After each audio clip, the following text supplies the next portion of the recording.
Okay. Hello, John. Right, Nick.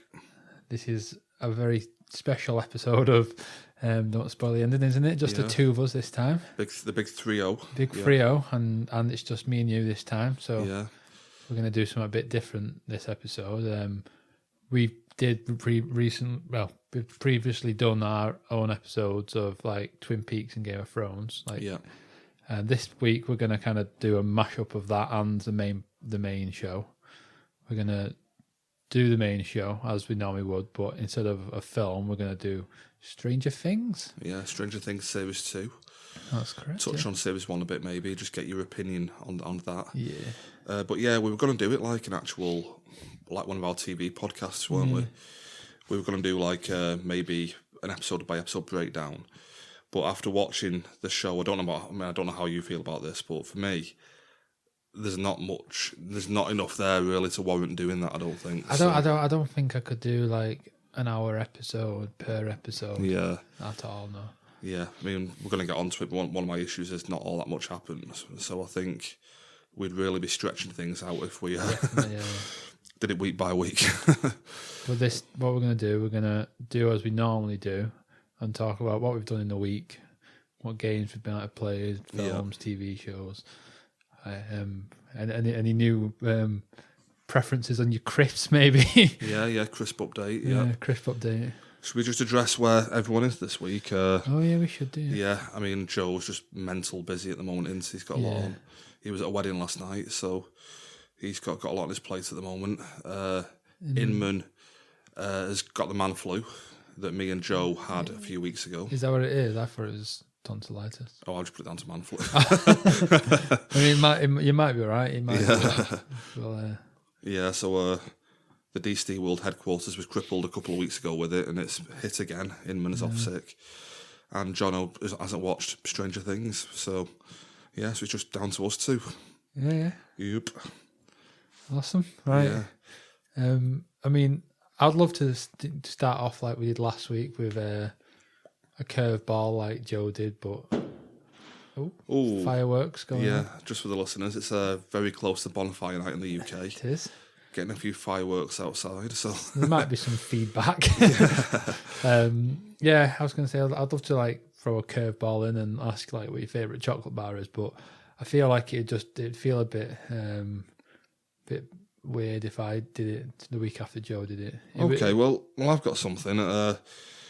We're doing Stranger Things this week. What is this I'm looking at the moment? For the viewers and John actually, I've got a subscription to Loot Crate, and anyone who has Loot Crate would know that like you get little models and stuff in it. In the last month's one, there was a little Stranger Things one, which it's got like a floor and a wall. Yeah. 11 and the upside down. The monster from the Upside Down. Yeah, the alien dude. Yeah. It's kind of one of the final scenes where she's kind of attacking it with a mind, throwing it against the wall in school. She holds it up against the wall, doesn't she, before? Yeah. Well, that's what that is. Yeah. That's my latest model. Yeah, I like it. Is it going to go on display anywhere? I don't know, because most of my models that are in like a box or something, I always bring into work and put it on my desk, and I feel it's a bit too bulky to. Yeah, it's actually box. It's more like a showpiece kind of thing, isn't it? Like I think you could put it on that fireplace or something. Definitely could.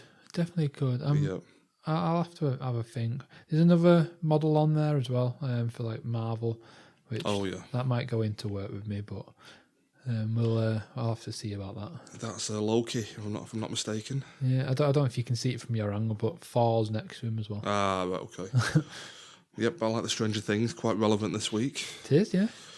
While we're talking about what we've done this week and stuff, I mean, it's been quite a quiet week for me, really. Not done much. I don't know about you.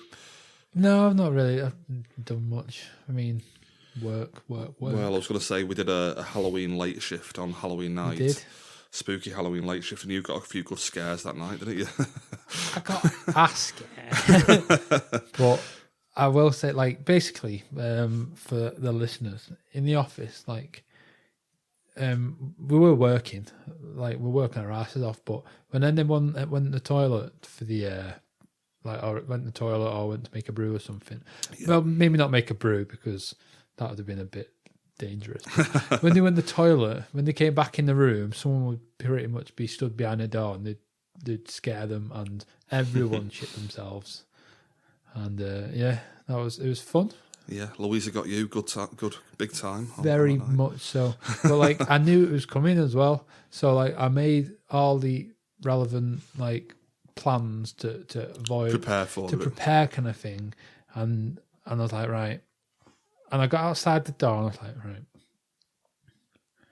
right, you know it's going to come, just play it cool. And I think I played it that cool that I forgot. You forgot you were preparing. Yeah. Yeah, and I shit myself. Yeah, that was good. But yeah, everyone got a good scare that night, didn't they? Yeah, but other than that, other than work this week, it's been a bit of a quiet week, hasn't it? Yeah, I can't really say I've done much. Yeah, I mean, I've got one film to talk about, but that's pretty much it for me. I mean, I've got a film myself. I've got Louis Theroux. I wouldn't mind. I wouldn't mind hearing about Louis Theroux. I've not watched it. Yeah, I've not watched it this week, so I wouldn't mind hearing about that. Should we start with films or TV shows? Jump into TV then, if you want to. Let's start with that then. Well, like I said, I watched Louis Theroux. I thought it was over after the third Dark States episode. Yeah, me too. But little did I know, he was doing a Louis Theroux Talk to Anorexia, I think it was called, which it's not like the ones in America, because I feel like everyone in America seemed to play up to the camera. But this was like a hospital in London where there was people that were living in the ward with anorexia, and they weren't allowed to leave because like when they were out, they weren't eating properly and they were doing too much exercise. Which sounds a bit odd. Like Louis said it himself, that like it's weird when I hear someone saying like you've got a problem with exercise, it tends to mean you don't do enough of it. Yeah.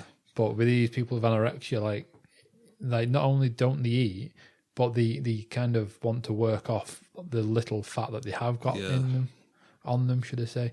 And so like there was this one girl, like she was literally just skin and bone. And she was doing like 200 star jumps a day and like going on like walks for like a long time. And people were like, sit down, stop doing exercise, eat. And like they have them on this planned meal, like meal plan, sorry.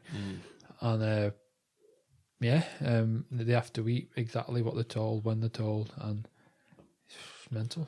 Yeah. I mean, I am going to watch it, but it does sound a bit, just a bit mad, isn't it? Without her. It's weird because, like, as you know, when you don't eat, you get a bit hangry.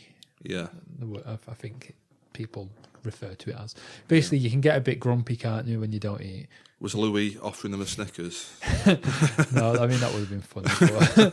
But, basically, like a lot of these people with anorexia, they were like really moody people, like as you can imagine, because and like Louis would say something to them, it's like, you know what I mean, like probably snapping at him. So it was a weird one. Like I always feared I could get anorexia, but after watching that, I'm like, no, there's not a chance I could do that. I always thought I had it in me to be that, because I never ate properly for like a while. When I say ate properly, I'm not saying like I was like depressed or anything. I just was really bad at eating at the right time and stuff. Good diet. Yeah, I couldn't get my diet right. Yeah, and after watching that, I'm like, no, I have the best diet. I'm amazing at eating, and it's worth a watch. I'd give it a watch. I'll definitely check it out. You've reminded me, the only TV thing I have watched this week is South Park. I'm totally up to date now with South Park. Have you watched the Halloween episode yet? Oh, no, I haven't. I mean, I think it's one of the worst ones of the series, but Randy and his buddies all... Oh, sorry, I have actually watched it, yeah. They all go out for like a witch... A witch hunt. A witch... Well, they dress up as witches and get drunk in the woods. Yeah. And do crack. But I didn't think it was that good, really. It all kind of boiled down to a joke about Cartman's girlfriend just taking a long time to get ready. Yeah, it did. Which is not exactly a new joke, is it? You know what I mean? But Yeah, just all about Heidi, just taking a long time getting ready and stuff. Yeah, it wasn't a bad episode, but like you say, it's definitely not the best of the season so far. Yeah, it was okay. But yeah, I'm enjoying the season as a whole, but that was one of the weakest ones, I think. Yeah. Yep. I don't think there's been one this week, has there? That was last week's. That was last week's one. Have you took a break or maybe Halloween break or something? Maybe, yeah. Okay. Have you got any other TV or? See, I feel like I have, but I can't think of what it is, so I'm just gonna have to leave it. Should we move on to? Well, just to mention, in the last couple of weeks, me and Joe have been talking about The Apprentice, but I actually haven't watched it this week anyway. So next week, if Joe's back, we'll have a catch up with The Apprentice. Because you've been working like your fingers to the bone this week, haven't you? Yeah, it's been a mad week, hasn't it? So. I think you've been in the office past 9 o'clock for most days this week. Yeah, it's been a mad week, hasn't it? Yeah, but busy week. Yeah, back to normal next week, so we can watch The Apprentice and have a chat next week. Definitely, yeah, definitely. Any games you want to talk about? Not really. I've got a few there to play. I've got South Park. I've got Mario Odyssey, which I've not even had a chance to start. Mario Odyssey, like, it's a new one, isn't it? It's a new release. The new Mario game came out last Friday. Is that what it is? Because I see memes about it. I'm like, oh, is there a new Mario? Because, like, I seen a meme. Well, it was a picture, should I say. It was a picture of a child who was dressed up as Mario for Halloween, and he was throwing his hat across the floor, and like the caption said, my son's Mario, and he's not stopped doing this all night. Is this a thing in the game? Yep, in the thing, the cap you wear is like a little character with eyes. All right. You can change into different things using the hat, stuff like that. So it's meant to be amazing. Like, people are saying it's one of the, not only like one of the best Mario games, but it's up there as one of the best games ever and stuff. Oh, really? It's getting perfect scores across the board and stuff. Oh, amazing. So, yeah, can't wait to give it a go. Hopefully this weekend get a bit of time and get stuck into it. I need to get more time. I've been saying for weeks that I need to get back into Life is Strange Before the Storm. Yeah. And I finally did last week or the last Sunday, I think it was. Finally got a bit of time to play Life is Strange, and I was able to play it for an hour maybe. And that's episode 2, which came out like a few weeks ago. So I'm hopefully this weekend going to finish that episode off. Yep. I've got the free games, which I wouldn't mind giving a go. I want to buy South Park. I bought Deadpool on your recommendation. Yeah, Deadpool £4.49 on the PlayStation because of how Store. cheap it was. Yeah. So I want to play that now. Yeah, I've got a lot of games I want to play.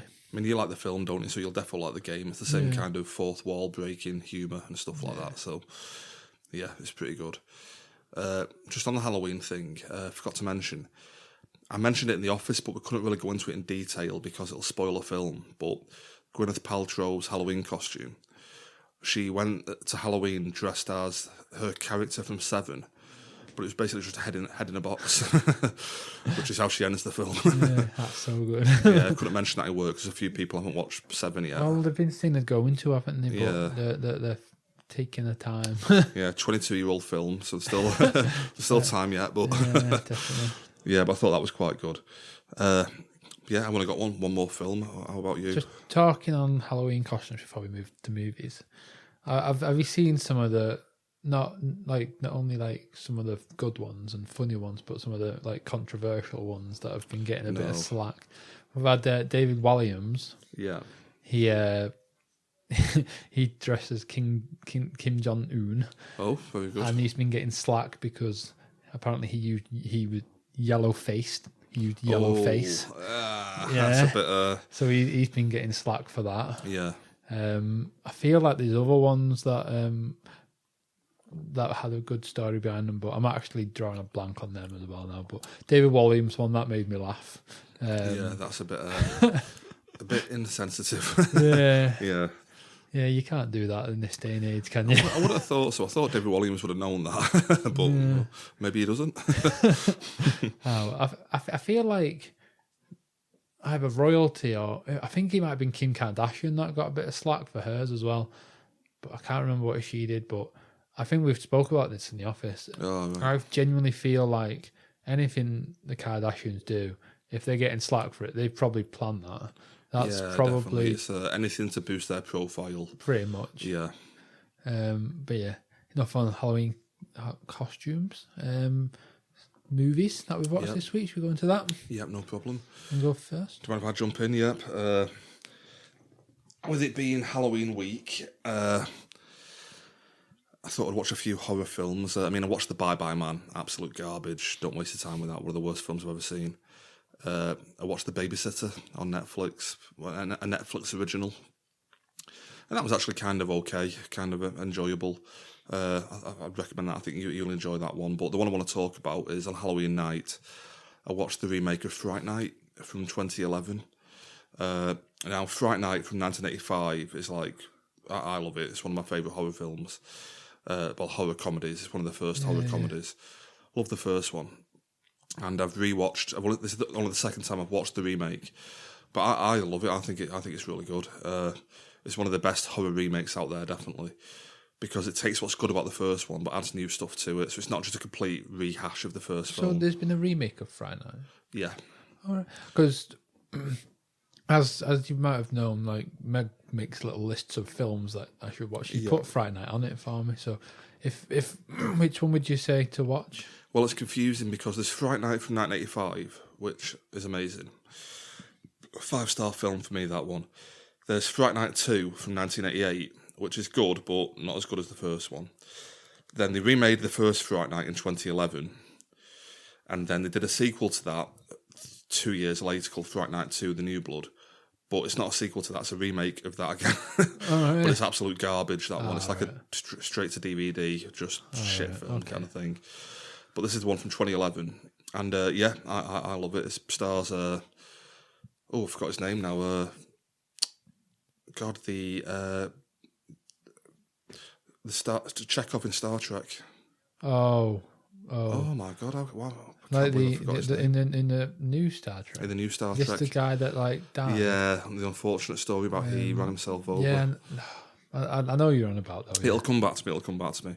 But he's great in it. I think he plays this kind of part really well. Just the boy next door kind of thing who gets into a problem way over his head. I think he's really good. Okay. I can't believe I can't think of his name.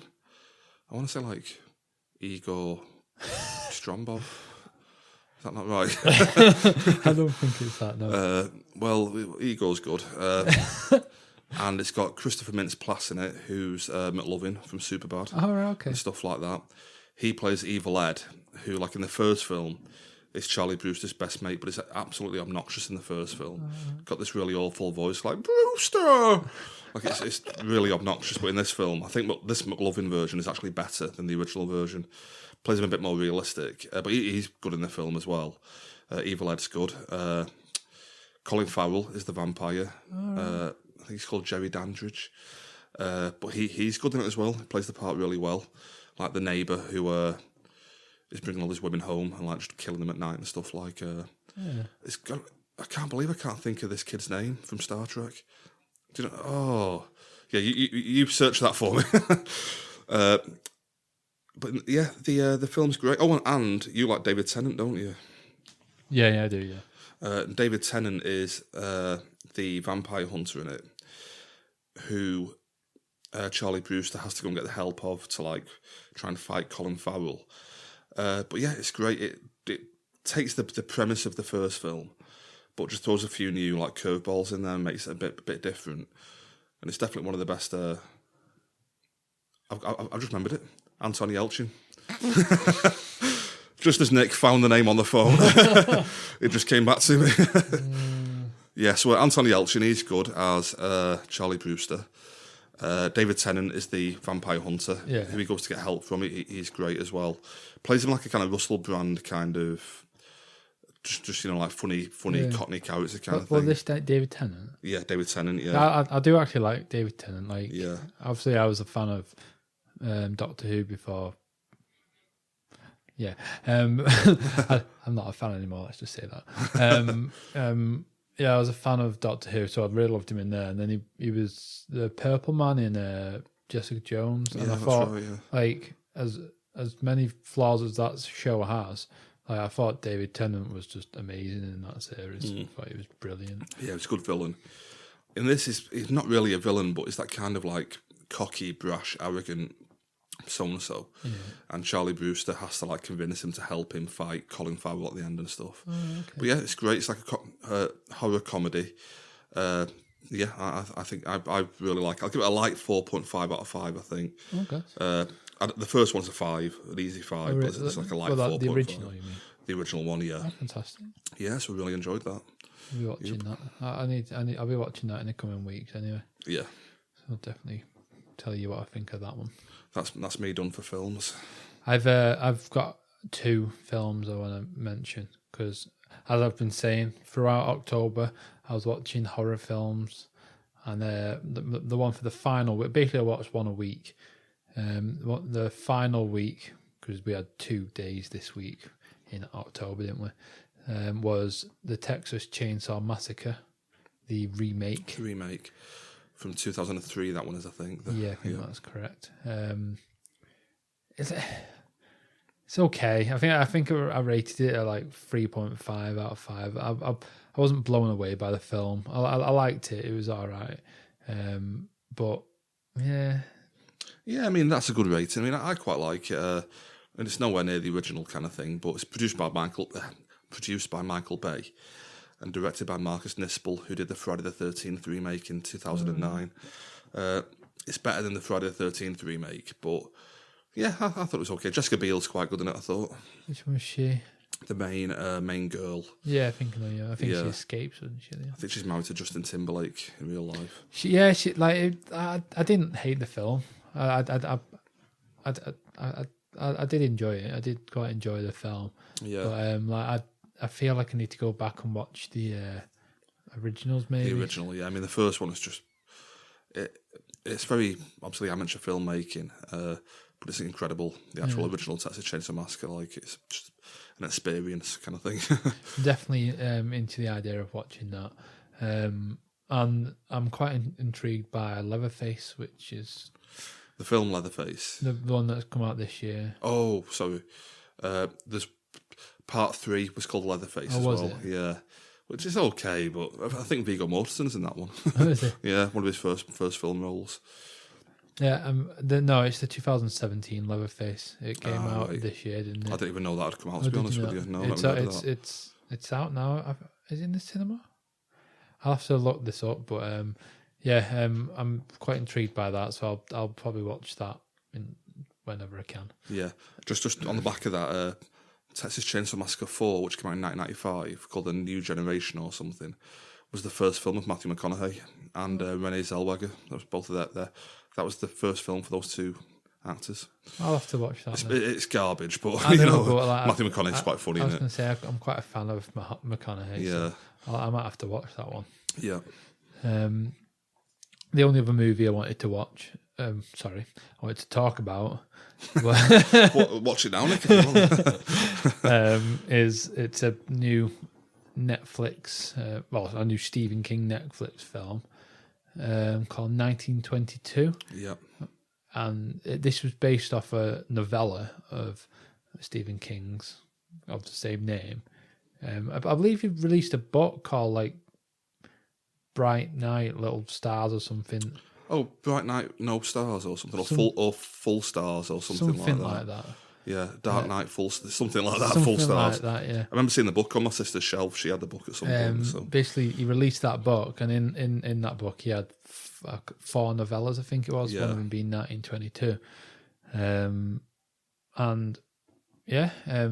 I actually really enjoyed the film. It's about, basically, it starts off and it's about a man, a farmer, and his wife living on a thing with a child. When I say child, he's like a young man. And his wife she wants to move away from the farm life and move to the city to start selling dresses. And he doesn't. And the film starts off with him kind of writing this like letter, and it's basically a confession letter. And it basically starts off with him like killing his wife, Spoilers, by the way. Yeah, it starts off with him like killing his wife so he can have his way, like convincing his son to help him, kind of thing. And like his son, like is convinced that it's his idea as well, kind of thing. But it kind of the more it goes on, like more bodies are turning up. Like when I say turning up, it's not just him killing them. Just like what he's done has made all these people die and ruin these people's lives and stuff. And it's quite a shocking film. I think that's the word I'm looking for. But I really enjoyed it. It was a good one. I don't know what I'd rate it. Maybe 3 out of 5. Yeah. But I'd say give it a watch. It's worth a watch. I'm definitely interested in watching it. I've never read the story, so I'll be interested to give it a watch. But just interesting how Stephen King's getting a massive like resurgence at the moment in popularity. This 1922, the Gerald's Game Netflix film, The Dark Tower. Yeah. It's that Gerald's Game is the reason I wanted to watch this one, to be honest, because I spoke about it a few episodes ago, didn't I? Yeah. And that is amazing. I love Gerald's Game. And because of that, I was like, it's another Netflix Stephen King film. I might as well give it a go. I wouldn't rate this as highly as Gerald's Game like at all, but it's definitely worth a watch. Yeah. Interesting. Nice one. I'll definitely check that out. Fantastic. Well, I think we're done. Yeah, I think we're done with the catch-up. On the catch-up. Time for the main event. Yep. Which will be Stranger Things. Stranger Things, created and I think directed a lot of them by the Duffer Brothers. Duffer Brothers, yeah. Should we dive straight into this? Or? Yeah, can I ask you first, what do you think about Series 1, just on the whole? It's one of those shows that like I feel like I did enjoy it, but I wouldn't rate it as even close to one of my favourites or anything. Yeah. It was all right. Kind of. What would you give it out of 5 if you had to review the whole series? Series 1? Yeah. Oh, I don't know. Maybe 3 out of 5. Well, that's fair enough. That's what I'm going for. 3 out of 5. Like we've spoke a lot with everyone at work, and everyone at work loves Stranger Things, don't they? Yeah, I wouldn't say I love it. I enjoy it for what it is, but for me, it's the kind of show that the only hook to watch it is to find out what happens next, kind of thing. And when you finish it and look back at the whole series, you realise not actually much happened. It's just all teasing you to keep you watching. And Series 1, I enjoyed it. I'll give it 3 out of 5 on the whole. So yeah, just want to jump straight to Series 2 because we've got a bit to we've got a bit to go. Should we try and do what we did on Twin Peaks and Game of Thrones, or we just kind of... Yeah, we can do. We can just try and get through it in chronological order kind of thing. Yeah, should we do that? Yeah. I don't think we'll have much to say on each episode. Like you say, not a whole lot happens. Yeah. What we'll do, we'll start off episode 1 and we start the series with... it's a scene with a new character with a tattoo of 008 on her arm, which indicates that she's someone like 11. Yeah, and I mean, you're not sure at first what you're watching. They're robbing a bank, aren't they? Basically, being chased by police cars, and she seemingly like gets them to escape the police by collapsing a bridge in front of the police cars. Yeah. But you later find out that isn't actually what's happened. She's just kind of put the idea in someone's head, kind of. Yeah, she's just made it seem like to the police that the bridge has collapsed in front of them. Not even to the police, it was to that one police officer, wasn't it? Yeah, who basically caused the pile up. What the fuck have you started? Yeah. Why have you done that? Yeah, so, I mean, this is a bit of a tease, but this is one of the issues for me with the series. It barely comes back to it. It doesn't. They set something up, and like, this is more of a setup for Series 3, I imagine, than anything else. I think that, yeah. I feel like we're going to start meeting more of Eleven's, do we say brothers and sisters? Yeah, I think so, yeah. Yeah, I feel like we'll probably see some more of them in Season 3, won't we? I mean, I'm just thinking then, you probably put it together there, we're probably going to see 11 putting together like a super team of these X-Men kids to fight this big monster thing that's coming. Probably, yeah. Yeah. So we go from there to we meet another new character. The episode's named after her. Sorry. Yeah. the episode's called Mad Max, and it's a young girl called Maxine. It is, yeah. She gets all the high scores in the video games. Yeah, I don't feel like we meet her straight away, do we? Like, no. All the kids are in the arcade, and is it Dustin? Who's normally like got all the high scores? Yeah.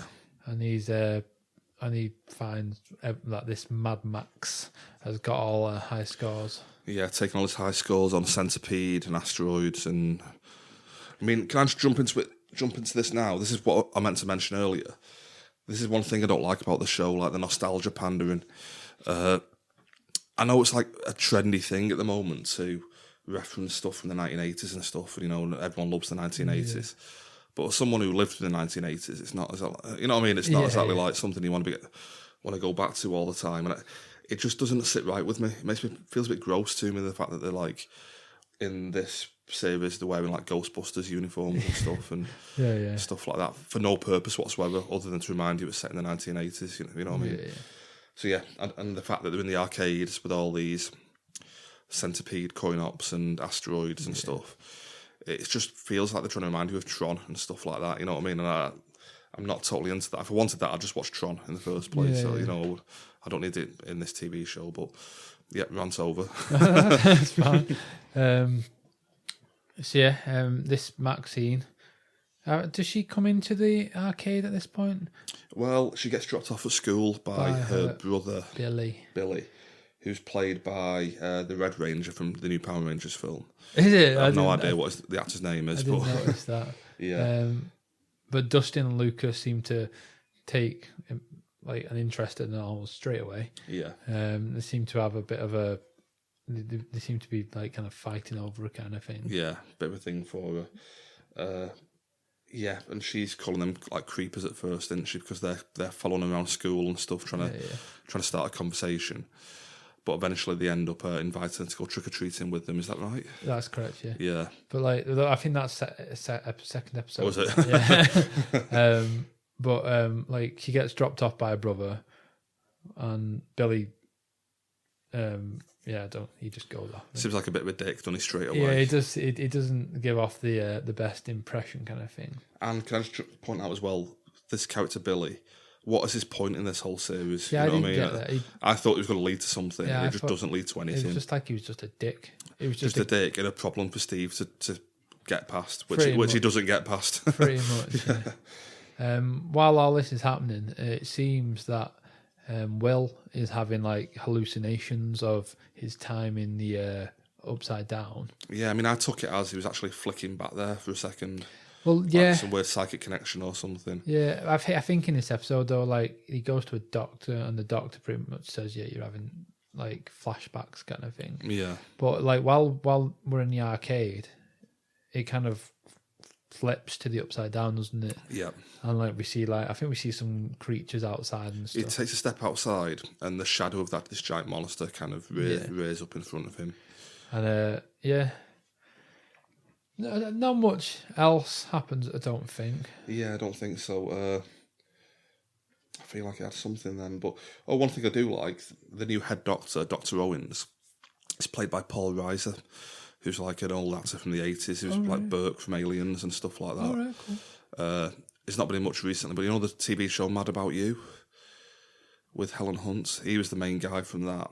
All right. And Paul Reiser was actually involved in the whole Sony hack that happened a couple of years ago, whereby his emails were hacked. And it turned out he'd been emailing Sony constantly saying, like, when is Mad About You going to get released on DVD?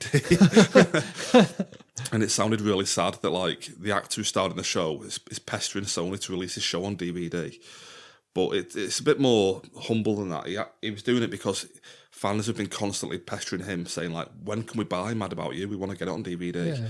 So on behalf of the fans, he's constantly pestering Sony to try and get it released. Oh. But it looked at the time like it was just this, like, sad actor who just wanted his own show on DVD so he could watch it himself or something. That's amazing. Yeah. And in this episode as well, actually, we find out that Hopper, he's living in a cabin in the woods. I hate this.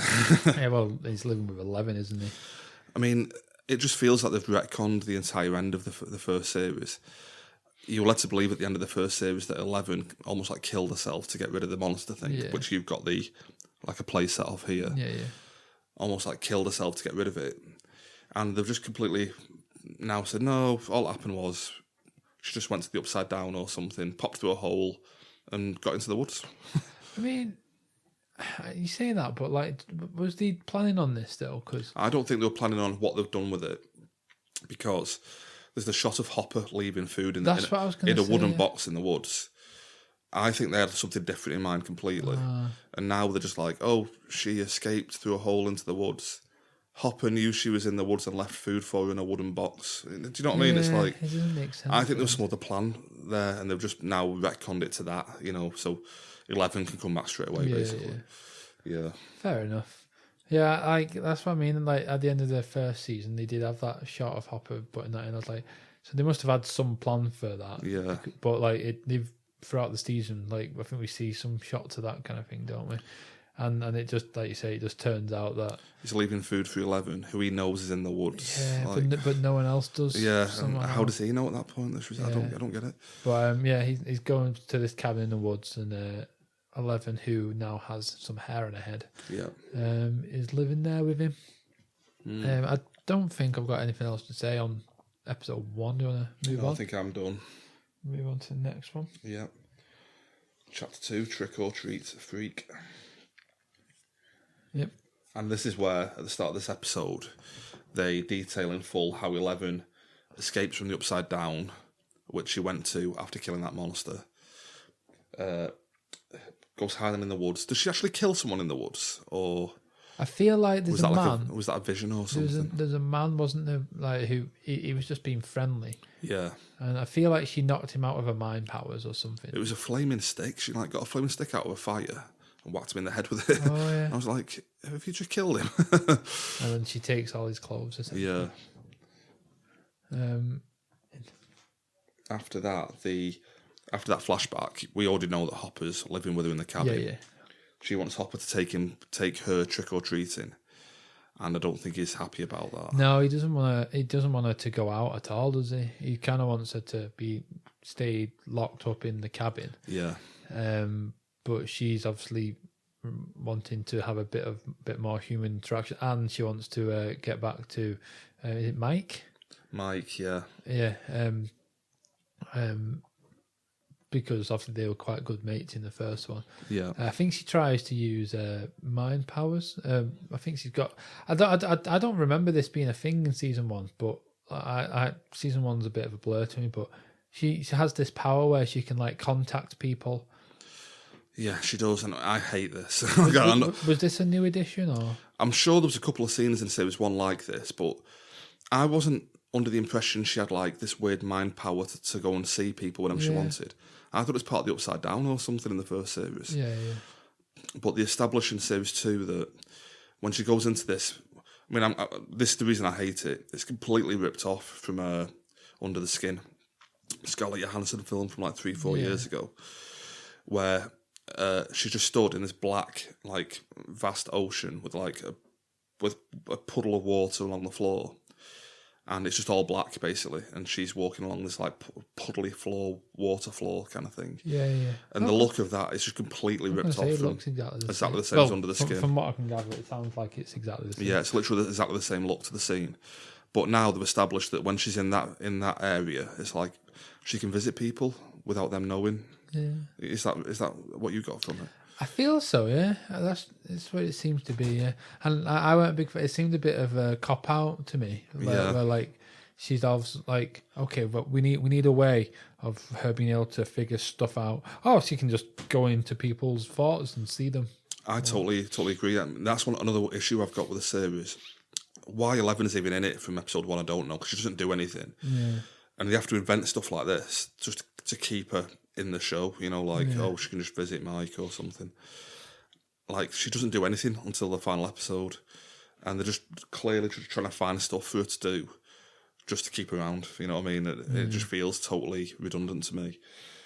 And while all this is happening, we've got the other kids preparing for Halloween, and it comes back to what you were saying before, where like they're all in the Ghostbusters outfits, weren't they? Yeah. And I think they go to school, don't they? They go to school dressed up, and they're actually the only people in school dressed up. So not only are they dressed up in probably one of the nerdiest things to go to school dressed up in, but they're the only ones dressed up in anything. Yeah. I think after that we go to Hopper, being called to like a pumpkin patch. Yeah, I mean I've got issues with this as well. Which, I mean, go ahead. Well, I want to see what your thoughts are on this. I don't get any of this. Hopper's called to a pumpkin patch because like this farm's becoming rotten, and it's like stretching further and further out. Why is it becoming rotten, other than the fact they need something to happen before the finale? Like, I don't get any of it. The farm's becoming rotten. I'm jumping ahead here, but we find out later there's like tunnels under the floor with tentacles in it and stuff. Just what does this have to do with anything? Like, no, I feel like the Upside Down is rotting stuff because it's kind of like the Upside Down's kind of spreading into right. So they do actually mention that they have to keep burning it to keep it back, or something. Yeah, like the Upside Down's kind of spreading into this world, into the real world, somehow infecting like stuff like pumpkins and trees and stuff like that.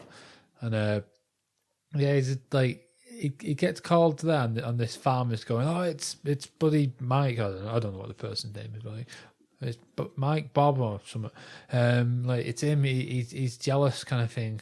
Which we'll later find out. We'll later have an encounter with this Mike Bob, whatever his name is, in the police station. He's like, "Oh yeah, it's him," and basically they're blaming each other for infecting each other's pumpkins. And I didn't understand why I needed to see this little quarrel. Yeah, I mean, from a bit of maybe comic relief, but that makes more sense to me now that you mentioned it's the Upside Down taking over.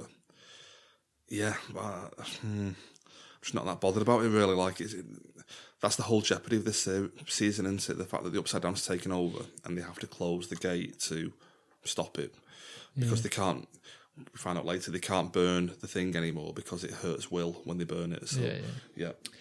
After this, we get Nancy basically trying to talking to Steve, trying to say that he wants to tell Barb's parents the truth about her death. Steve says, "Yeah, maybe not." The government might come and kill us, essentially. And instead of this, they basically just go out and get drunk at this Halloween party, don't they? Yeah. Well, I'll say they get drunk. Nancy gets drunk on some weird... like a homemade punch. Call it pure fuel, don't they? Pure fuel, yeah. And, yeah, they kind of go to this party. She gets all drunk. She starts arguing. And I think this is basically the point where her and Steve break up. Like, that's them over. Yeah. Yeah. I think, like, Jonathan, that's Mike's brother. No, Will's brother, sorry. He's there at the party. We see him basically taking Nancy home and tucking her into bed.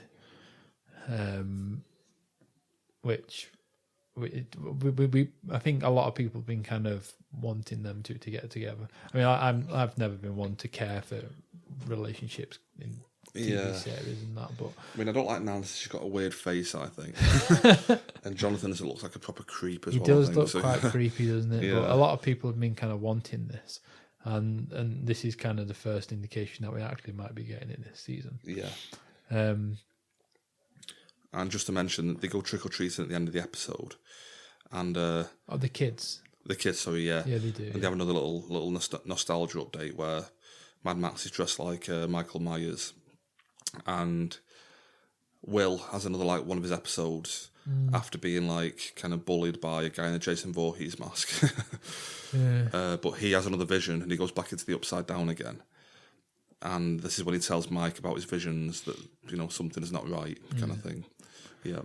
Yeah, so, yeah. Oh, I'm sorry, the final point is Dustin returns home and finds the little monster thing in his bin. Like a little slug, isn't it? Kind of. Yeah. Well, does he? I don't think he finds it straight away because he gets home and it's like a thing. He's like, "Oh, cat," and then like Oh, you're right. Yeah, the thing's banging at first, and he doesn't do anything about it. Yeah, it's just banging on the bin, trash, whatever we want to call it.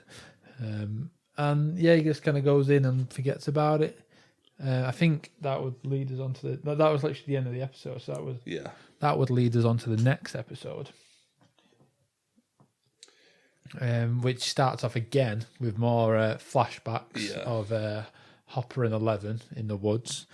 I think, just showing her how Hopper found her, took us to the cabin and did it all up and stuff. Because it was a mess at first, wasn't it? Then after that, we meet Bob, a new character. Samwise Gamgee. Yeah, Sean Astin. Playing Joyce's boyfriend. Joyce is Winona Ryder, who is the mother of Will. Yeah.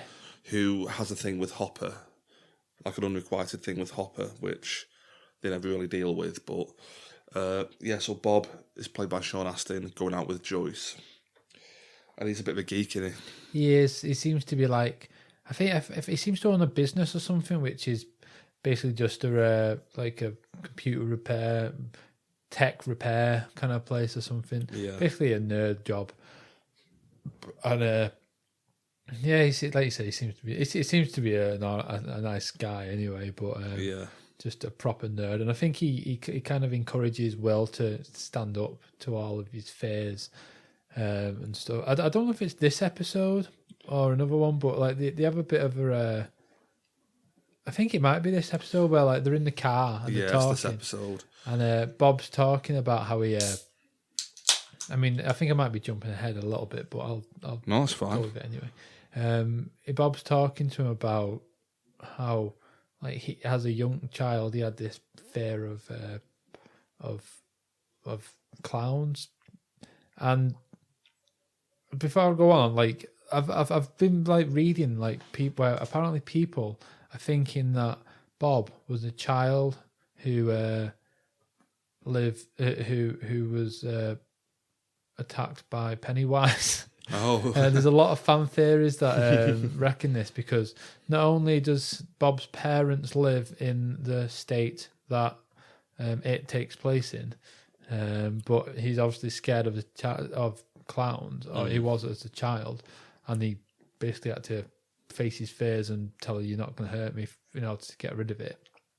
And so people think that Bob might have been a child that was attacked by. Oh, right, that's pretty cool. Yeah. It's a fan theory, probably not a true one, because I mean it might. Well, I mean, this show's reference to Stephen King quite a lot as well, so it's probably it's an intentional thing. Like, it's plausible. Yeah. But yeah, he tells me he's like scared of clowns, and just stand up to your fears and stuff. Yeah. Just look your fears in your eyes and say, "You're not gonna hurt me," and all this jazz. Well, I find that funny because we're going to get back to it at the end, but Will takes his advice, and it's the worst advice possible. Yeah, it really was. Yeah, he shouldn't have done Yeah. that. We go to Nancy and Jonathan. Well, Nancy's trying to ask Jonathan if he'll help her to kind of get the information to Barb's parents about what actually happened to her. There's one scene where Nancy and Steve are eating KFC with Barb's parents. Yeah. And again, a little bit of nostalgia pandering. They had an old KFC bucket there, an old style one and stuff. That was actually quite good. I do like KFC. Because there was a reference on like when they were eating it, and I think Steve, he's a bit awkward around Barb's parents or something. And he says to one of them, like, "Oh, it's finger licking good there." Yeah. I was just like, I get it. But apart from that, we go back to Hopper. Yeah. Who's asking Dr. Owens to investigate the pumpkin rotting, which we'd seen in the previous episode. Yeah.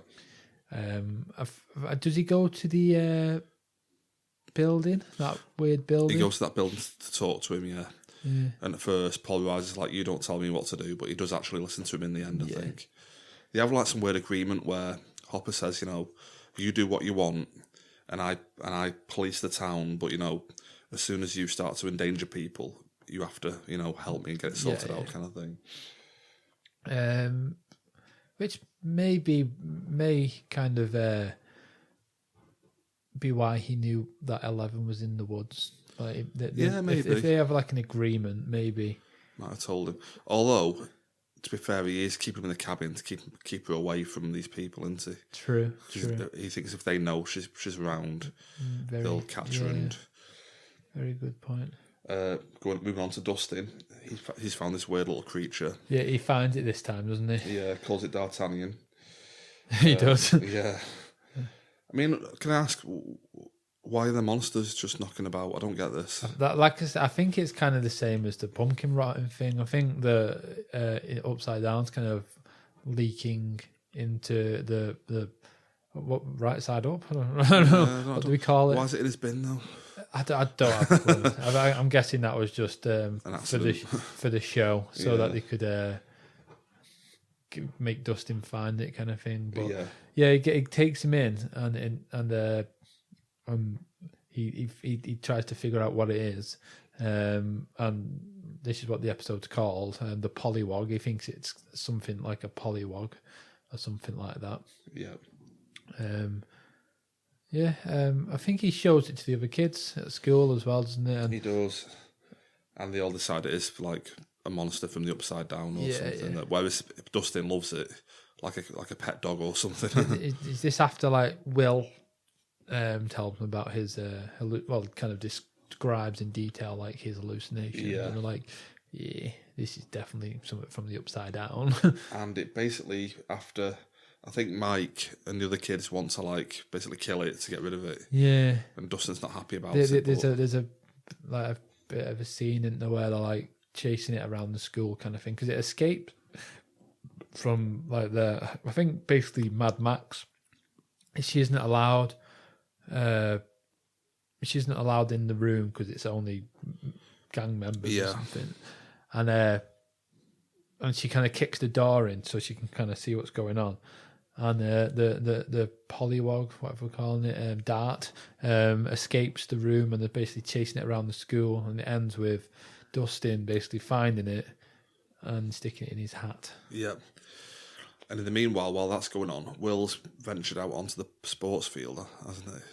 Yeah. I think he's had another vision of the upside down, hasn't he? He was in the upside down, wasn't he? And he's ventured out into the sports field, where he's confronted by this big shadow monster, they call it again, a giant shadow monster. And he's telling it, I'm not afraid, taking Bob's advice, saying I'm not afraid, etc., etc. And the monster just like takes him over, just in a weird scene where it goes into him, kind of thing. Yeah, that was weird. It kind of takes him over, doesn't it? And like everyone, we see it from everyone else's point of view as well, and he's just kind of stood there, kind of having a bit of a fit, kind of thing. And like you say, this big creature, he's there going like, no, I'm not afraid of you, kind of thing. And then it just goes in him. Yeah. And just before that scene, we had a bit where Joyce, Will's mum, was watching a video that we recorded on Halloween. Oh, yeah, she actually sees the outline of the creature, doesn't she? Yeah, and at the point when Will like flashes into the upside down, in the static, she could see like the weird shadow monster. So she knows something is not totally right. She knew, well, because what it was, she did like a sketch of it on a piece of paper, which I was like, how the hell have you got that so good? I know, I thought that off the TV. Yeah, I couldn't figure that out. It was like a perfect drawing of the shadow monster. Yeah, off of the TV. I was like, I don't know what you've done there, but and she matched it up to a picture that Willa drew, and so she was like, oh my god. That's pretty much all. I mean, there's a little scene in the school before all that happened, because 11 essentially broke out of the house, and she, to try and find Mike, and she sees Mike arguing with Mad Max, and I think she thought it was more friendly, and got a bit jealous. Yeah. And in fact, Mike really doesn't like Mad Max. Well, she didn't like her at all, did he? But I think 11, she kind of knocked the skateboard out from underneath Max and her. Yeah. And then, like, Will was like, what happened? And Max says, I don't know how to explain it apart from like someone pulled it from underneath me or something. Yeah. And he knows straight away it's... he knew straight away and started running out after it.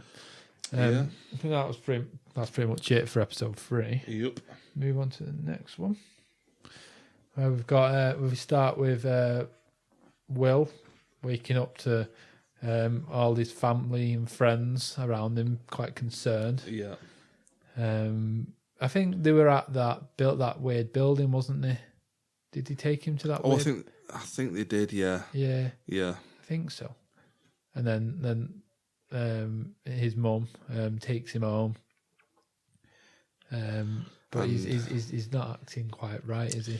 No, it's like he has this weird phase where, a bit like automatic writing, he's just like scribbling these massive like blue patterns and stuff on paper. Yeah. And they figure out at some point that when you line them all up and put them together... It was Bob, wasn't it? Well, he didn't figure it out at this point. They figured out they all like lined up. Oh, yeah.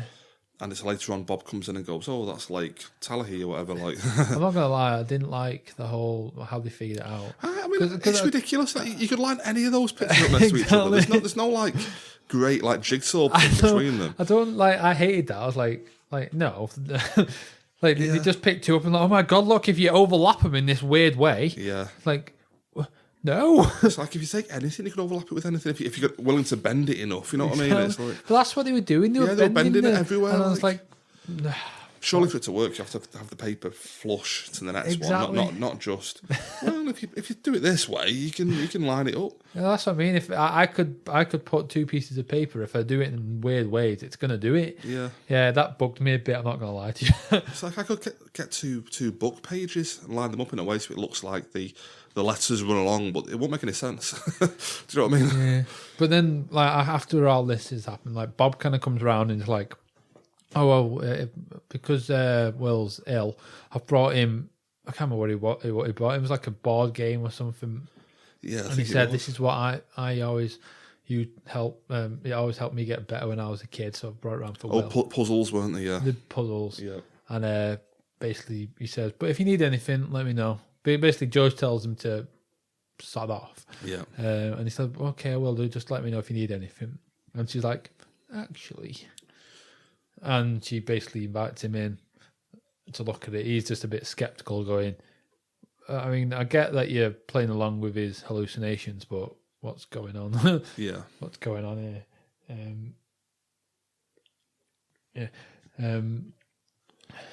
And he basically looks at all the pieces of paper and he somehow comes to a conclusion that a big blue blob was a lake. Yeah. Which I don't know how. Is again preposterous to me. Yeah, it's like, oh, that's like whatsoever. That's like so and so. Yeah, bit convenient. Yeah. Just in the same episode, we've got Nancy and Jonathan again on the case of trying to figure out what happened to Barb, or trying to figure out who actually killed her. Yeah, and they do some weird sting operation where they phone Barb's parents. And the guys from the, I don't know, what's it called? The building? I can't even think what it's called. I actually can't think what the building's called. Like the undercover lab, basically. They're listening to the phone call. And when Nancy and Jonathan try to meet the parents the day after, they do a sting operation and catch them in the car park. Yeah, they do, yeah. Take them to the undercover lab to show them what's going on, saying, look, we didn't kill Barb. It's these monsters that did it, kind of thing. Yeah. So, So but they're not convinced, are they? No, I mean, I'll be honest with you, I don't get this whole Nancy and Jonathan thing. I don't really get what... No. They've literally told them the truth and said she was killed by a monster from this upside down thing. So, but then they go off and like, well, we're going to reveal the truth. It's like... Yeah. What? But they don't even do that in the end. They uncover the watered down truth, don't they? Yeah. It's a bit weird, but... Yeah, so after that... well, we find out Nancy, didn't we, recorded the whole ordeal. Oh, of course, She basically recorded it all. Yeah. And I don't know if it's this episode, but basically they go to some random dude's house, don't they? They go to a conspiracy nut who was in the show earlier on talking to Jim Hopper. Yeah, he was. And Hopper was just like, get out of here, I'm not listening to you. And this conspiracy nut will actually listen to Nancy and Jonathan and try and help them to uncover what happened to Barb and the whole shebang kind of thing. Yeah, so after that, we then jump back to the kids again. And we find out that Dustin, this little pet, broke out of his Dart, that's it, yeah. Broke out. It's grown so big. He was feeding it like chocolate once. The Three Musketeers bar. Was it nougat? Nougat. The Three Musketeers chocolate bar. We fed it. Yeah. And it was growing bigger. It broke out of the little like lizard box and ate his cat. Yeah. Yeah, that was a bit weird, wasn't it? Yeah. I don't know how you cover that up from your mum, but like he successfully did it. Yeah, I don't get that. Because like his mum was like, "The cat's gone missing. Was it you?" I was like, "No," and then that's it, kind of thing. Yeah, felt bad for the cat. Yeah. Oh, that's one other thing. The little monster that Dustin has. Basically, they've got a name for the big version of the monster called a Demogorgon. Is that right? Isn't it from like some weird like D&D thing or something? I think it might be. I feel like he's got a little book of like Dungeons and Dragons monsters, and they're pulling pretty much all their information from this kind of thing. Yeah. And they're just going with it as if it's real life. Yeah, I mean, again, another thing I don't like in Series 1, it opens with them playing D&D in like a basement, and it's literally shot for shot the same as E.T. There's a shot like E.T. opens with that, and I'm just like, oh, stop referencing better stuff. Yeah, so I wasn't too happy with that, but yeah, they're all D&D fans, we're led to believe. Yeah. We pretty much end the episode with with 11 and Hopper. I think Hopper ends the episode, but we have 11 and Hopper having an argument, and after Hopper, I think he storms out the house or something. 11 finds the research. Yeah, in the basement, and she finds like a box in the basement of all the files from the undercover lab, doesn't she? Yeah. With that weird black water room, and like she sat there and she says a name which I can't remember what her name is now. The name of 11. Yeah. Jane, I think it is. Jane. I think, does she say Jane? Like Jane. And then she's just gone kind of thing. Yeah. But like I say, it ends with Hopper digging in a hole around the tainted fields. I think the reason he went there, he had a bit of a epiphany while arguing with 11, didn't he? I can't remember, to be honest. I know, it's a bit of a blur to me. I have no idea why he goes to this field. I feel like he had a bit of an epiphany during an argument with her. And he was like, oh, shit. So he goes to this field, starts digging a hole, and he finds the tunnels. The tunnels filled with like tentacles and stuff. Which I think we actually find out that these are the tunnels that Will was drawing. Ah, yeah, of course, yeah. And I feel like, was it this episode where it might be next episode? It's a good little segue that we find out that Will finds out, I think, has a vision of Hopper being in the. Yeah, that's right. Will knows, and this is why they get Bob involved, because they're trying to work out exactly where Hopper is on the map, and Bob is like, "Yeah, I'm great at puzzles and what have you." Yeah. And they're like, "Could you just take a look at this?" And he works out it says it's not an exact science, but he works out basically where Hopper is on the map, kind of thing. Is that this episode, not last one? Yeah, through Will's visions and what have you. Yep. So like Will has a vision of Hopper in the thing, doesn't he? Yeah. And Bob, you see, he pretty much figures it out, doesn't he? Yeah. Yeah. Sorry, you just said that, and I've just completely repeated everything you said. Yeah, he identifies the network as a map under Hawkins, the town. Yeah. After they find it, I don't know if we see that straight away, but I think it kind of ends with them kind of figuring out whereabouts he is. Yeah. And then it cuts from that to Nancy and Jonathan. Back to their story with that weird conspiracy theorist. Conspiracy nut guy, who likes vodka. who does like vodka. Yeah, He explains something. He explains that what they need to do, they need to water down the information to reveal it to the parents to Barb's parents, and he explains this with vodka. He's like, see, it's all right if you just have vodka, but if you put more lemonade in it, it's more digestible. I mean, this is actually a theory in terms of, like conspiracy theories and what have you. They always say, if you, in terms of Stranger Things, if you went to the papers and said, there's a big undercover lab doing experiments, there's an upside down that's going to take over the world, and there's a big monster that's going to pop out, they won't believe you. But if you say, there's a lab that's doing experiments on, on animals or something, and it's causing some weird stuff to happen, if you water it down, they'll be more likely to believe you. Do you know what I mean? So that's the theory anyway, that if you tell the truth about stuff like that, no one will believe you, but if you water it down a little bit, people will actually take you on, kind of thing. We've got this whole scene with them, but then we go from that to Lucas. He's trying to get Max on his side, so he sets up this whole thing where she goes to the arcade. I don't know why he couldn't just have someone go, can you come and see Lucas? But she goes to the arcade. There's a sign on her favourite machine saying out of order. The guy says, oh, it's out of order, but there's one in the back. She goes to the back. Lucas is sat there. I don't think we spoke about it for the last episode, but they were not friends. I think they fell out for some reason. I think it's basically him saying that you can't be part of the crew. Yeah. Kind of thing. But yeah, he reveals to her everything that happened in season 1, essentially. And she ends it and by pretty much going, it's quite good. It was a good story. There's a few things I've got a problem with, but yeah, it's a good story overall.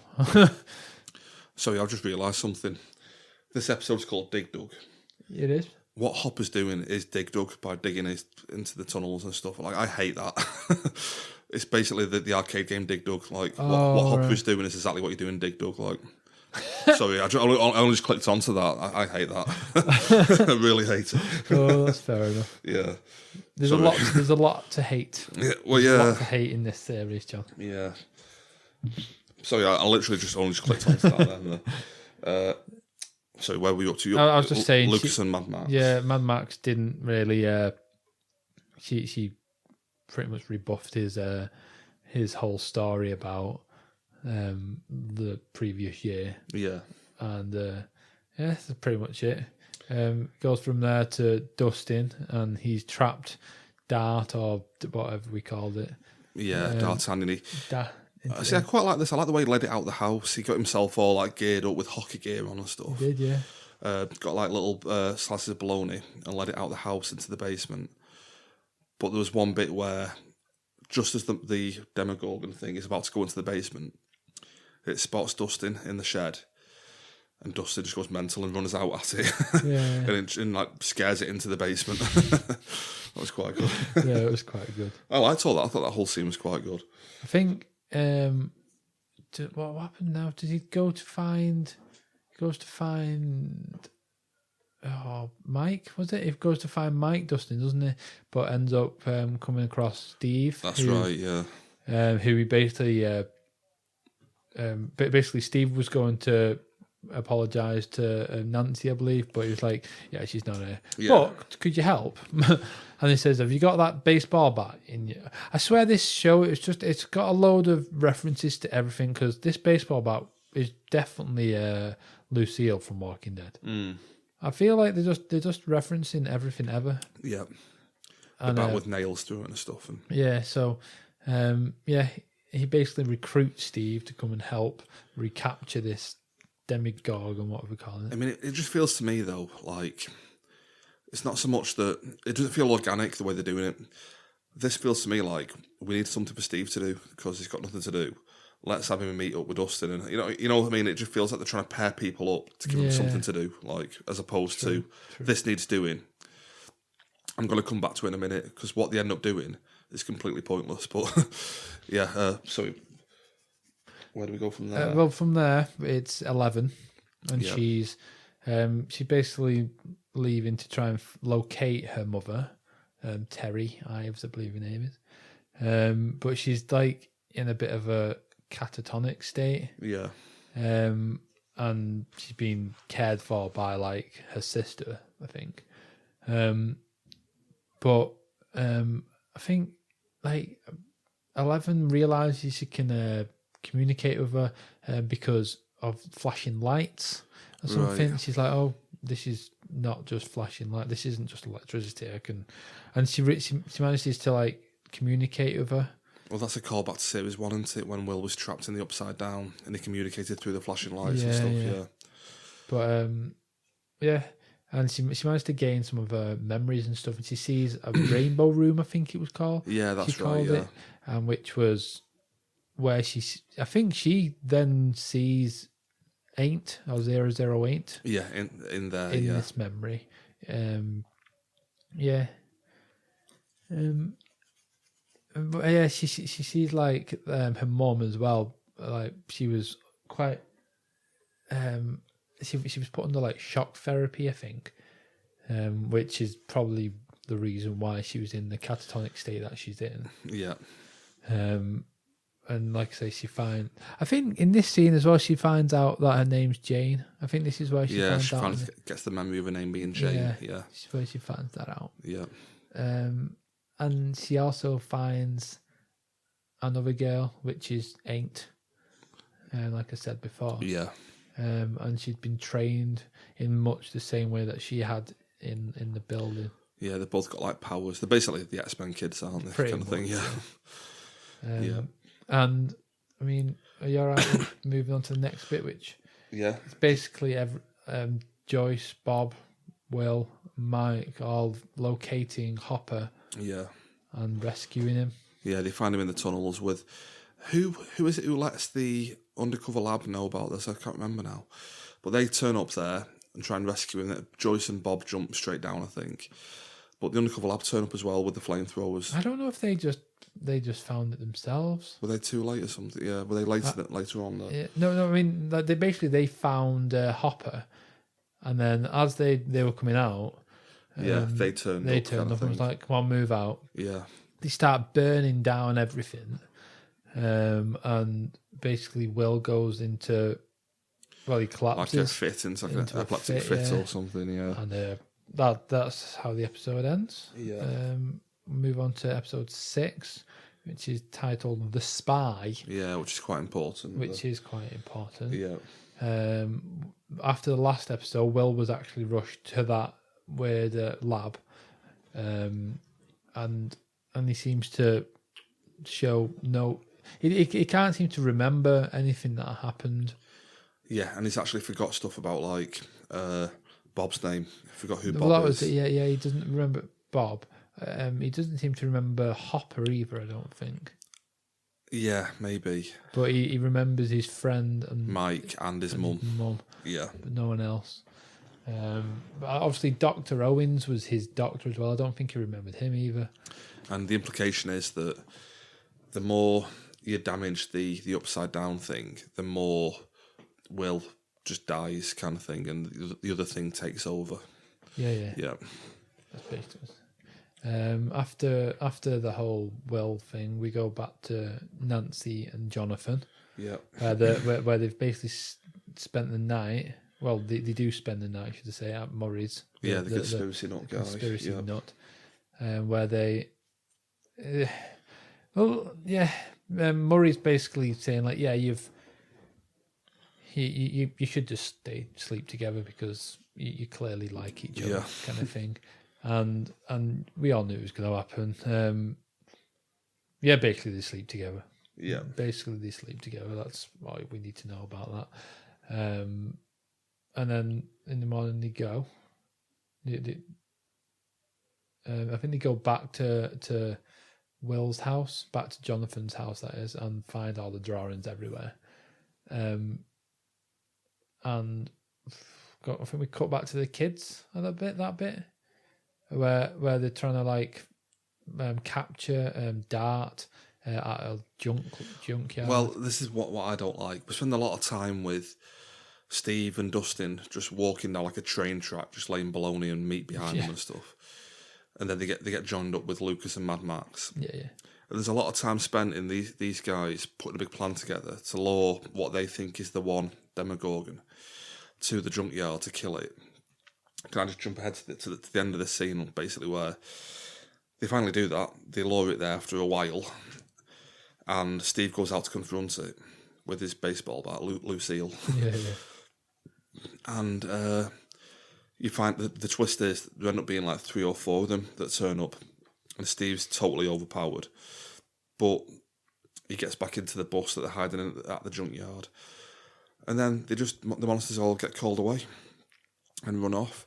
And I just feel like you've just spent like nearly an hour setting up this whole thing of trying to track this monster and try and catch it, and it just has no payoff whatsoever. You know what I mean? They just all leave. And it's like, oh, that's it. Yeah. Yeah. I mean, we find out where they go to later, but well, it's kind of the next bit. Innit? Will kind of we find out that Will like kind of he is kind of. It weren't Will. It was kind of the shadow monster through Will, yeah. Through Will, and he basically says, "Oh, there's a location in the map," and he kind of gets a team sent out there, and it turns out it's a trap. And I think this is where the creatures go, isn't it? And they basically the creatures are called to there, yeah. And the creatures all go and basically kill this team that went out. Kill the team. It's like the location of how to get into the undercover lab, isn't it? Yeah. They go, it's like way underground, but they climb the way up then to get into the undercover lab. And the implication is that they mentioned in a much earlier episode that the friends all say we can use Will to be a spy, to spy on what the shadow monster is actually doing in the Upside Down. Yeah. But the truth of it is it's actually the monster who's been spying on them through Will. And using Will to get what he wants, kind of thing. Hence why the episode's called The Spy. Yep. Yeah, I think that's pretty much. Well, if this is the bit I'm thinking of, this is an amazing ending to the episode because it ends with the monsters killing that team and climbing the way up into the undercover lab. Yeah, they did. And Hopper and Paul Reiser are in the laboratory thinking like, shit, what are we going to do now? Like, yeah. So that'll lead us on to the next episode 7. Yeah. The Lost Sister. I think you spoke about this kind of thing, how it ends, an episode ends. It's kind of the Walking Dead. It's the Walking Dead thing factor, yeah. Yeah. It leaves it on a big cliffhanger and you're like, oh my God, I can't wait to see the next episode now and find out what happens. And the next episode is nothing to do with what we've just been watching. It's an entire episode devoted to 11. Yeah, pretty much straight away. 11 leaves that house that she was at, where her mum was, sorry. Yeah. To try and find this girl that she's seen in the memory. And she managed to track her down, and it was the girl from the very first episode of the series. Yeah. And it weren't just her; it was the group. And she, just a big like kind of getting to know each other montage, isn't it? Where they kind of like find each other, and I can't remember what her name was. Is it Callie? Callie. Yeah. Callie kind of encourages 11 to use her powers. She's like, you need to focus on pain or something. Yeah. Which she uses Mad Max flirting, I think, with Mike. To get that power. Yeah. But Callie and her group are all about finding members of the former undercover lab team and wiping them out. That was it, yeah. And 11 at first is okay with that, but she has a change of heart when she's actually come to kill someone. Well, yeah, because like they basically go to this guy's house, don't they? And like straight away, I felt sorry for him. I was like, oh, bless him, leave him alone. Like she's about to like end his life, kind of thing. And then it turns out he had 2 daughters, and she's like, no, I'm not gonna end this guy's life. Like, I'm not gonna do what these people did to me and my mum, kind of thing. So I think we pretty much just summed up the entire episode. This is what I mean. Nothing. It feels like nothing happens at all. But the one little interesting fact, which I don't get at all, but the guy who 11 is meant to kill tells her that Dr. Brenner is still alive, who is Matthew Modine, I think, from Series 1. Her dad. Her dad, they call him, yeah. And we get a weird scene where, I mean, the way I read this, Matthew Modine comes back for a scene to talk to 11, but I read it as number 8 or Callie, whatever she's called, makes her see him. Is that right? Yeah, that's what I think yeah. Because, like, they go back to the headquarters kind of thing. Yeah. And yeah, she sees him coming in going, I'm your dad, you just don't want to admit it, and all this jazz. And then he just disappears. So I'm guessing we were supposed to believe that it was just a vision that Callie implanted. Yeah. Kind of thing. But I mean, I don't get it at all if he is actually still alive, because he was pretty definitively dead, I think, at the end of Series 1. So I mean, I don't know what the twist is going to be there. I guess that'll be another thing that pops up in the next season or something.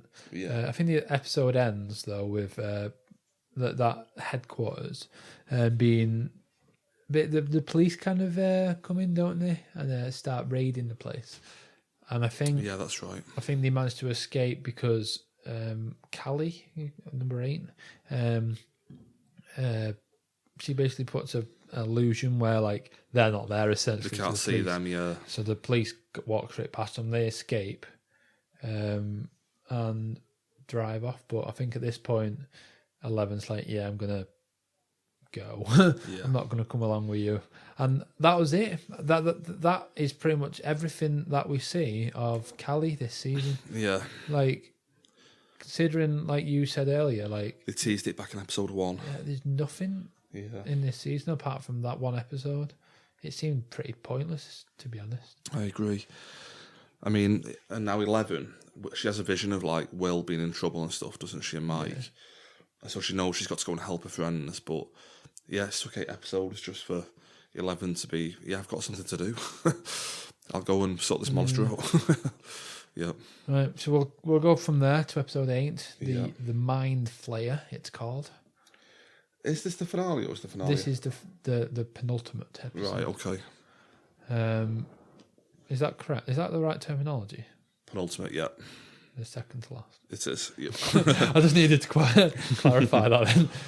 I should have just left it. I've just sounded so intelligent. So this is the penultimate episode, the Mind Flayer.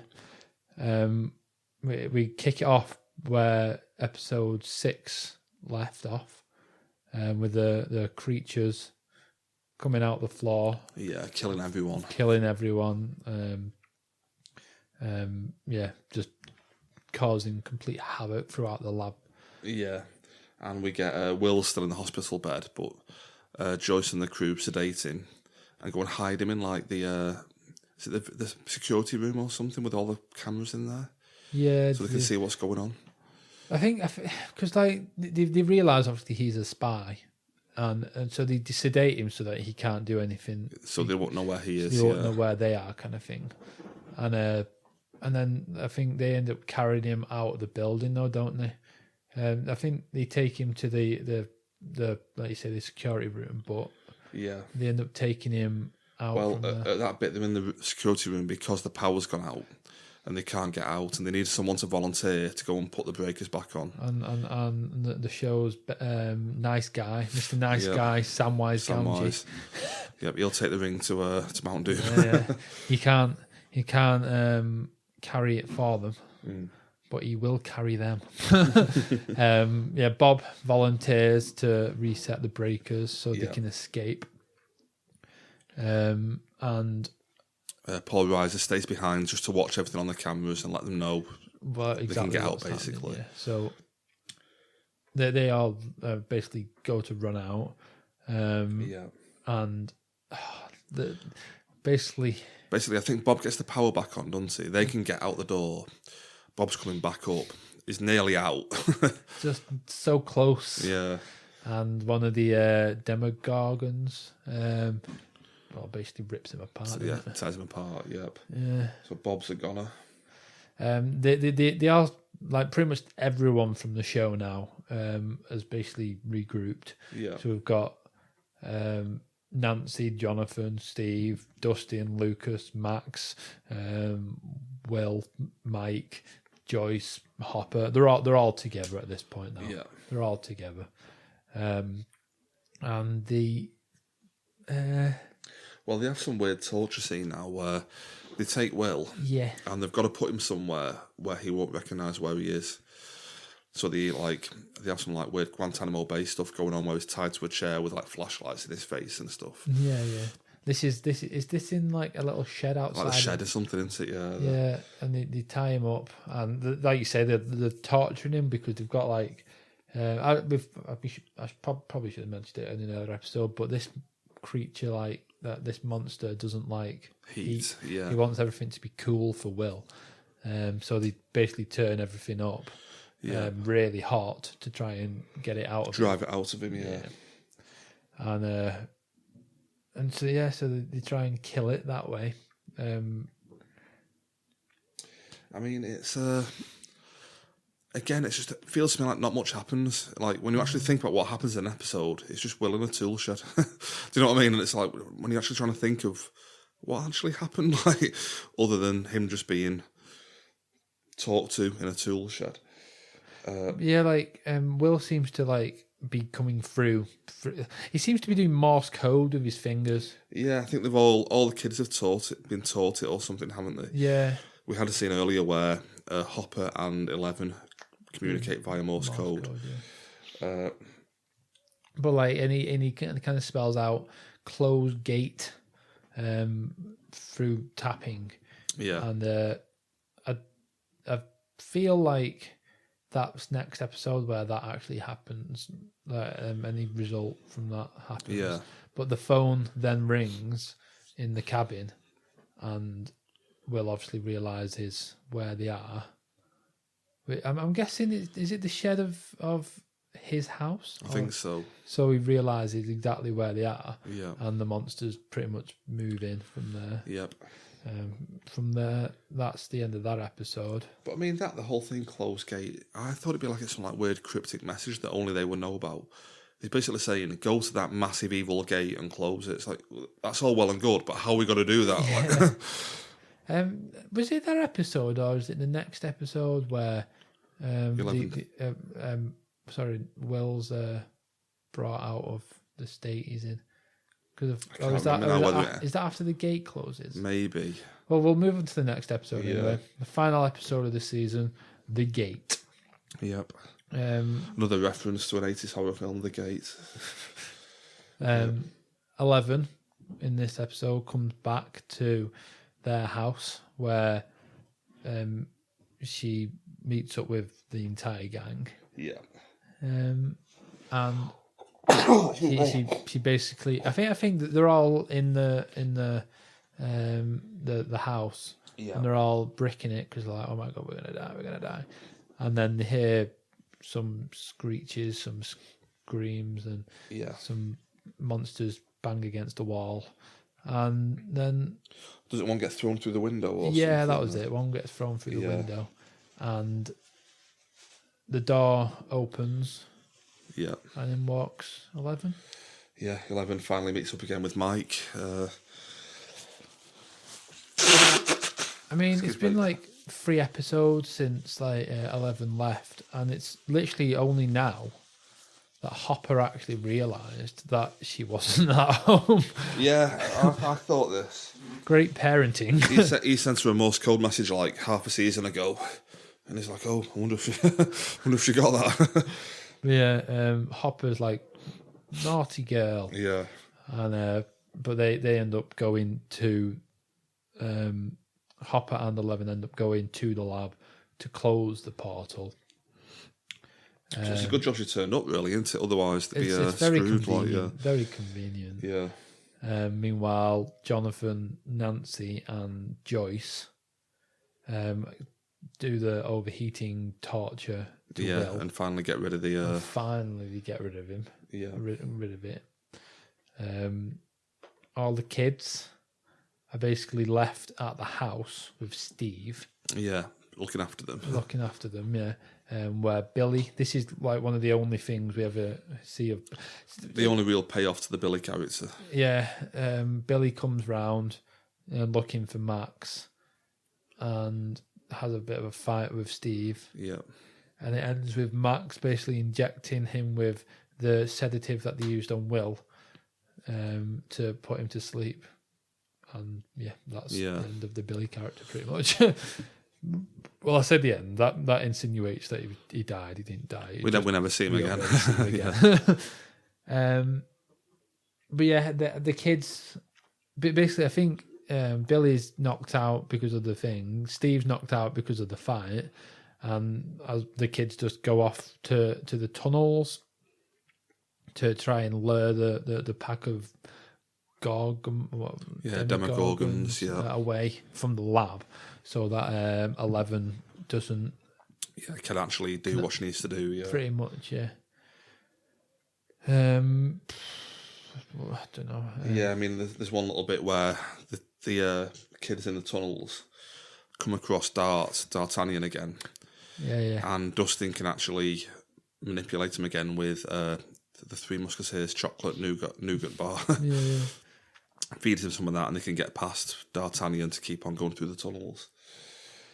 And basically, from after that, we basically see 11 use mega powers again. Oh, sorry, just what again? This feels a bit pointless because those kids are in the tunnels, and at one bit, they're only there to try and stop the monsters getting to 11. And there's one bit where the monsters all just come charging at them. They're like, "Oh God, here we go." And they just run past. So it's like, what's the point of that? you literally serve no purpose whatsoever. I feel like that's kind of the point, though, isn't it? They are kids. They don't know what they're doing. I suppose. They're just trying to do what they think's right, and it doesn't actually have any effect on on the important things. It's just not very satisfying, is it? It's not. It's not. But I think this is the point. Like it's children being put into a situation which they're not going to be able to have any impact on anything. But they're attempting whatever they can to help the friends and family as best they can. Yeah. But like you say, all the creatures are like pulled away because 11 starts using mega mind powers to start closing this giant Stargate. Giant Stargate into the Upside Down, and she starts floating and stuff, and while Hopper's shooting these demigorgons off the wall. I mean, I've got to admit, I quite like this bit. I thought this was quite well done. The bit where she's just like becoming more and more powerful, and like her nose is just bleeding and stuff, and just closing the gate. I thought that was quite a good scene. Yep. And eventually she closes the portal, and I think that's pretty much it. Yeah. For that particular bit, it then cuts to a month later. The lab's been shut down. Barb got a funeral. Yeah, so they actually know she's dead now. Yeah, the parents actually know she's dead now, so they actually gave her a funeral. Yeah. And the doctor had forged a birth certificate for 11 so that she's living with him. So she's officially Hopper's child. Yeah. Essentially. Because they did make up like after the whole arguments and all that. Yeah. And the episode basically ends with a kind of a prom almost. Like a drawn out dance scene or something. Yeah, it's basically like a school dance, isn't it? Yeah, and all the kids are getting. They're all dressed up smart. I think we've got Will gets asked to dance because apparently someone liked him. We've got Max and Lucas dancing together. Yeah. I feel like there was something else. I know Dustin kept asking people, but eventually Nancy felt sorry for him and danced with him. And that's pretty much the whole thing until the very final shot of the series. Yep. Do you want to explain that one? Not really. No, I'll let you do it. Okay. Yeah, it basically ends with like a shot of the outside of the school, doesn't it? Yeah. And it cuts to kind of the upside down version of it, and that giant shadow monster thing is towering over the school. Yep. And that's the final the finale. Yep. Scene, yeah. What are you rating the series as a whole? I mean, I don't know.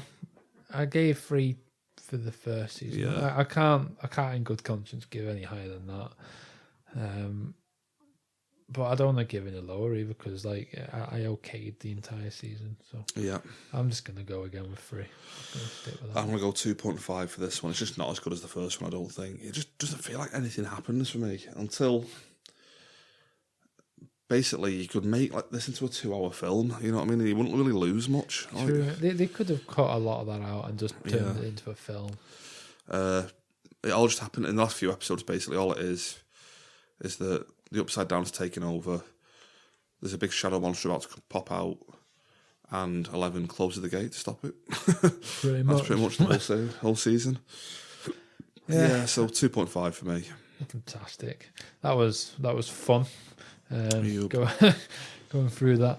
I think we got someone requested this on Twitter that's right. a while back, like a fan of like our series, didn't they? So yeah.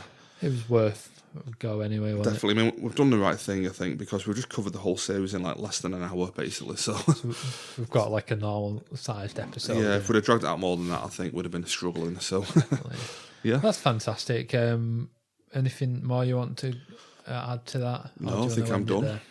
Fantastic. I'll give out some social media and stuff before we go, and then we'll end it. We've got a Twitter, which is at DST Podcast. We've got a Facebook, which is facebook.com/DST Podcast, or just search Don't Spoil the Ending in the search bar. Yep. We've got an Instagram, which I think it's Don't Spoil the Ending, but don't quote me on that. I think that's right. Yeah. I think that's correct. It got changed, but yeah, I've got a Twitter. Actually, before that, do you want to give out the email?